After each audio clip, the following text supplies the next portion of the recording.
Здравствуйте, дорогие друзья! Я рада вас приветствовать на моем канале. Сегодня в данном видео я делаю открытый шоколадный торт со свежими ягодами. В данном торте очень важно подобрать правильно бисквит и крем, которые прекрасно будут сочетаться, во-первых, по вкусу, а во-вторых, будут держать форму. Это главное в этом торте. Все покажу и расскажу в данном видео. Бисквит будем делать классический шоколадный венский бисквит, который идеально ровно всегда нарезается, не крошится, очень хорошо сочетается со сливочным кремом. Давайте готовить бисквит. Итак, здесь в миске у меня 8 яиц среднего размера, примерно по 50 грамм каждое яйцо без скорлупы. 2 пакетика ванильного сахара 16 грамм и 200 грамм сахара высыпаю сразу все полностью в массу. Сейчас всю эту массу будем по классическому принципу приготовления венского бисквита прогревать на паровой бане.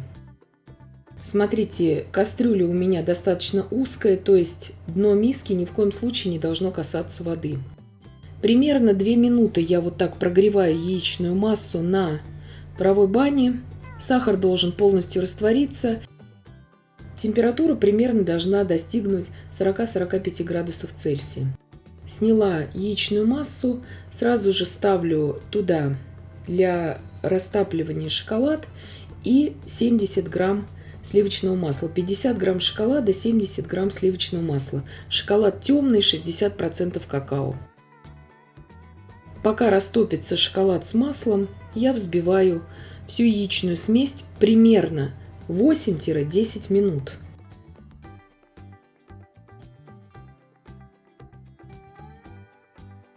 В итоге вот такая пышная масса у меня получилась. Я взбивала около 10 минут, потому что миксер у меня слабо мощный, 240 ватт. Венчики от миксера должны уже оставлять след в бисквитной массе. Когда вот так вот падает капля от массы, она не должна сразу растекаться. Масло с шоколадом растопились, я их сняла с водяной бани и теперь жду, пока масляно-шоколадная смесь достигнет комнатной температуры. 200 грамм муки, щепотка соли, 4 грамма разрыхлителя, это примерно чайная ложка с такой небольшой горкой, 50 грамм кукурузного крахмала, 30 грамм какао-порошка. Какао-порошок у меня обычный, не алкализованный. Все это просто перемешиваю до однородности, чтобы потом не было белых вкраплений от муки у меня в тесте.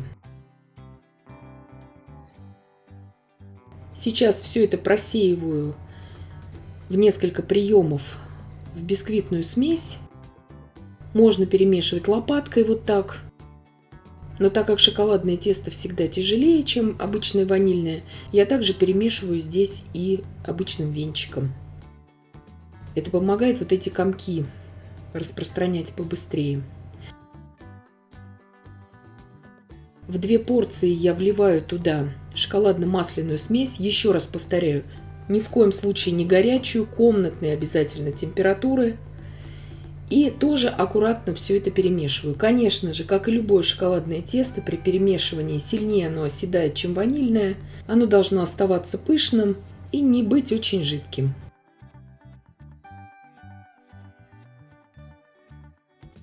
Духовка у меня уже разогрета на 175 градусов Цельсия. Сейчас переливаю тесто в 2 формы.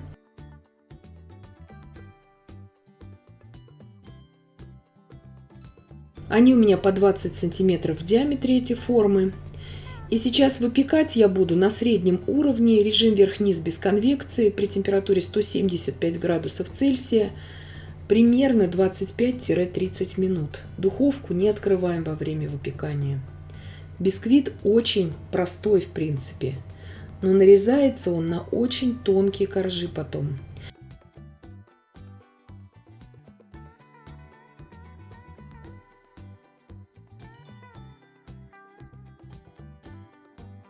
Здесь у меня уже прошло где-то 3 часа после того, как я его достала из духовки. Просто у меня не вошло это в кадр, но здесь все элементарно.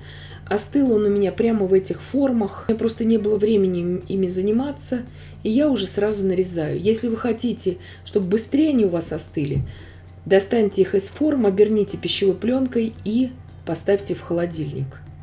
Видите, какой он сразу стабильный, этот бисквит, при нарезании. И он не деформируется в сборке вот подобных тортов. Это очень важно. 2 шапочки у меня останутся. Их можно использовать на кек-попсы, на картошку, на дно для муссового тортика какого-то. То есть можно применение этим шапочкам тоже найти. И сейчас уже сразу приступаю к приготовлению крема. Для крема, для сливочного, мне понадобится, здесь у меня 300 миллилитров очень хорошо охлажденных сливок, жирностью не менее 30% жирности, у меня здесь 33%.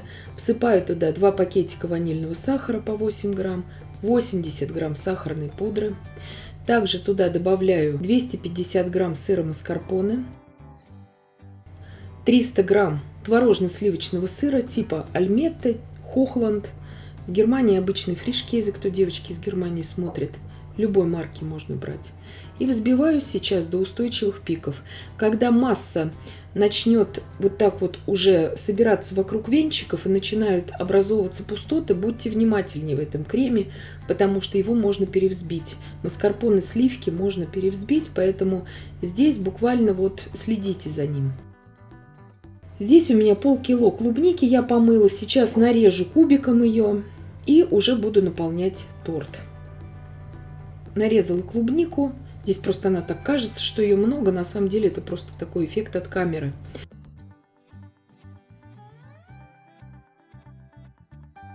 Коржи буду здесь пропитывать обычной кипяченой водой.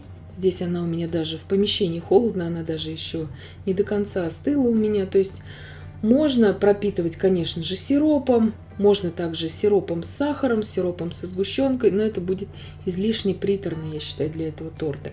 Из насадки кондитерской 1Е отсаживаю вот такой бордюр и наполняю просто из кондитерского мешка этим же кремом середину у этого коржа. И так я сейчас проделаю со всеми последующими коржами. Я просто вам сниму сейчас. Я покажу вам сейчас на нижнем корже, просто чтобы не затягивать видео, тут и так все понятно. Выкладываю свежую ягоду. Сразу хочу сказать, торты подобного плана нужно использовать в течение, после сборки, в течение максимум 8 часов, потому что вы же видите, что здесь свежая ягода. Тем более ягода у нас клубника, она быстрее всего из ягоды закисает, но можно и ее использовать. Торт будет очень вкусным, буквально уже через пару часов, проведенных в холодильнике, прекрасно связываются все вкусы. И всем, я думаю, понравится. Транспортировать в черте города такие торты можно. Я пробовала, ничего с ним не происходит. Как на дальние расстояния, не могу вам подсказать, но в черте города транспортируются прекрасно. Здесь просто камера у меня немножко засвечивает. Также пропитываем последний корж, естественно.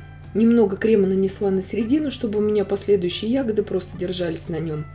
И уже из этой же кондитерской насадки 1Е я отсаживаю такие розеточки покрупнее. Это уже на ваше усмотрение. Крема хватает вот полностью для такого количества торта. Также использую здесь и голубику для украшения. И в принципе мой торт уже готов.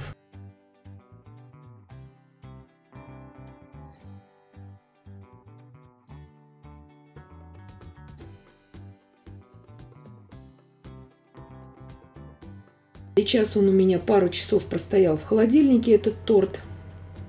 Буду нарезать. Ничего с ним абсолютно не случается после проведения в холодильнике. И нарезается он превосходно держит форму.